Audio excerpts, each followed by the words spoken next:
In this video, we are going to talk about the top 5 MMA fighters of all time. So before starting this video, please like this video and subscribe to this channel for our future updates. Let's start. Who do you think is the best MMA fighter of all time? It's a question that a lot of people have tried to answer, but no one has come up with a definitive answer.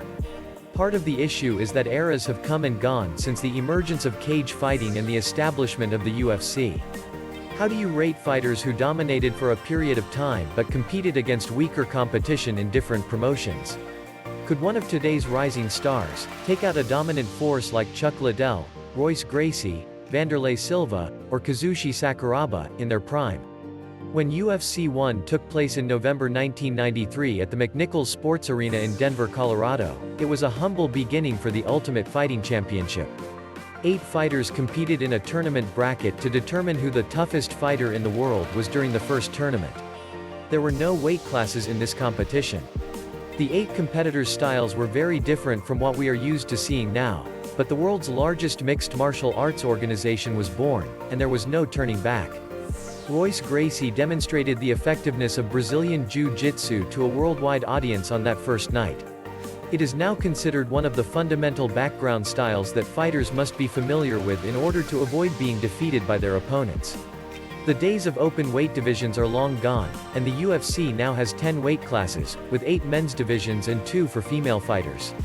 Champions are now regarded as international celebrities, with lucrative endorsement deals comparable to those offered to professional athletes in the traditional Big Four sports. Making a living as a fighter is the modern-day equivalent of putting on display a Horatio Alger novel for the fans to enjoy. The sport has grown to extraordinary proportions since Zuffa acquired the UFC in 2001, thanks in large part to the success of the reality show The Ultimate Fighter.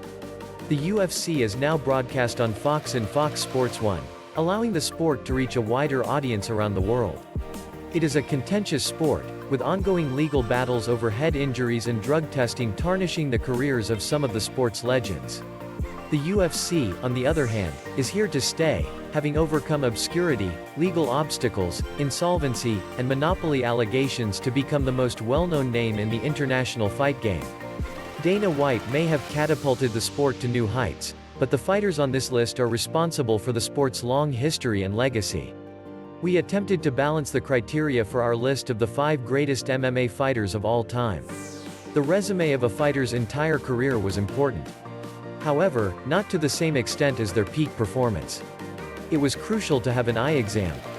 However, the competition a fighter faced and how they handled that competition are far more important.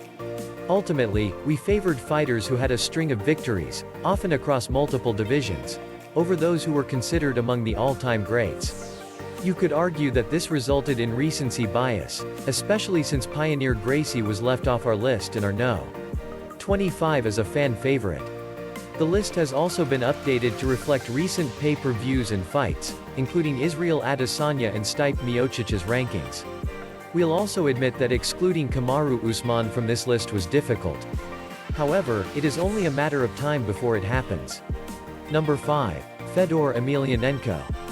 Fedor is a former combat sambo champion who made the transition to MMA. Except for a special uniform that practitioners must wear, combat sambo is a martial art that is very similar to MMA.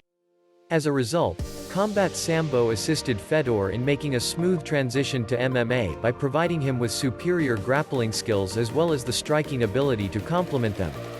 Fedor has always been a stoic character who rarely shows emotion before, during, or after his fights. Fedor's physique was never as intimidating as Kevin Randleman's throughout his career. He was frequently seen in the ring with a paunch belly, and his overall size was small in comparison to his heavyweight opponents. As you watch his fights, you'll quickly realize that you should never judge a book by its cover. His talent and technique always stood out, regardless of his physical appearance. Furthermore, he is frequently referred to as the greatest heavyweight fighter of all time, and he has the records to back it up. With the exception of a no contest for an unintentional headbutt during a fight, Fedor had a remarkable 27-fight winning streak before succumbing to Fabricio Werdum. Number 4. Khabib Nurmagomedov.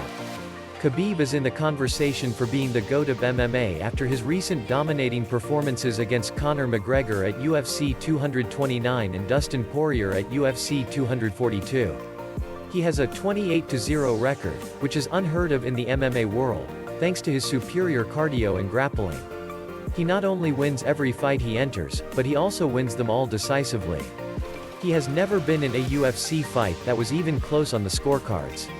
There have been no split decisions in any of the fights that have been decided by a jury. It's time to acknowledge that Khabib is a unique creature. It is possible to dismiss the claim that he has never faced real competition. He's been able to maul everyone they've put in front of him so far. People are aware of what he intends to do once he enters, but they are powerless to prevent him. Why, then, is he not at the top of this list? The only reason he isn't higher on the list is that he hasn't had the opportunity to defend his title as many times as some of the sport's legends. Number 3. Jon Jones. Jon Jones, then 23 years old, defeated Mauricio "Shogun" Rua in 2011 to become the UFC's youngest champion. He was a fantastic prospect who rose quickly through the ranks and continues to dominate his competition to this day. Jon's record would be perfect at the time of writing if he hadn't thrown an illegal elbow that disqualified him from a match with Matt Hamill that he was clearly winning. Combining his unique physical attributes of an 84-inch wingspan with his willingness to push himself by forcing the action where his opponent had the upper hand demonstrates mental toughness and skill beyond his years. He outstruck Shogun Rua, submitted Vitor Belfort, and took down Daniel Cormier multiple times, for example. Even though many professionals and pundits believe he lost to Dominic Reyes, his last 2 fights against Santos and Reyes were extremely close. But, regardless of one's personal opinion, the victory over Reyes was his 14th title defense, surpassing GSP's record of 13 title defenses. Perhaps the skill gap in the 205 division is closing, and people are starting to figure out Jones. It'll be interesting to see how Jones reacts in his next few fights. Number 2. Anderson Silva. Anderson Silva excelled in the UFC octagon because of his striking skills, despite having a high-level black belt in jiu-jitsu. Anderson's stand-up skills were so far ahead of anyone else in his division when he was at his peak that he would frequently play with his opponent. During his fights, he used Muay Thai fundamentals such as clinches, knees, and elbows while maintaining a smooth and effortless appearance.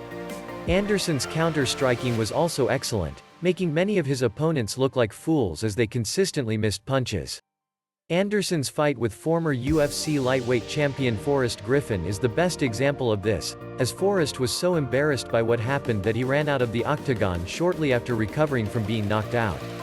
Anderson's playfulness, as well as the way he would mock his opponent and back himself up against the cage, demonstrated his boldness and lack of fear in the ring, despite all of his talent.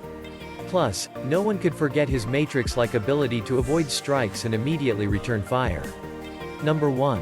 George Street Pierre. George Street Pierre is regarded as one of the nicest MMA fighters while also being one of the most dangerous. Because of his diverse skills, he is an expert at shutting down his opponent's game. Despite his physical strength, GSP lacked natural knockout punching power. He did, however, have a keen ability to take down his opponent with a great sense of timing. Because he did not come to MMA with a wrestling background like other Olympians or Division I wrestlers in the UFC, this achievement was truly remarkable. Despite this, many fans remember him for his takedowns and ability to control his opponent while on the ground. His willingness to train with other high-caliber fighters at well-known fight gyms was another factor that contributed to his greatness. Jackson Wink MMA, TriStar Gym, and Freddie Roach's Wildcard Boxing Gym are just a few of the well-known gyms where he has trained. Iron sharpens iron, as the saying goes. With his most recent victory over Michael Bisping at UFC 217, GSP cements his place in the history of mixed martial arts. While fans saw a noticeably slower and more tired GSP at UFC 217, the fact that he was able to move 15 pounds after a 4-year layoff to take the best away from a champion is incredible. What do you think about our video? Who is your favorite MMA fighter? Let us know in the comments below. If you enjoy this video and want to hear from me again, be sure to hit that subscribe button and turn on notifications before you go. Thanks for watching.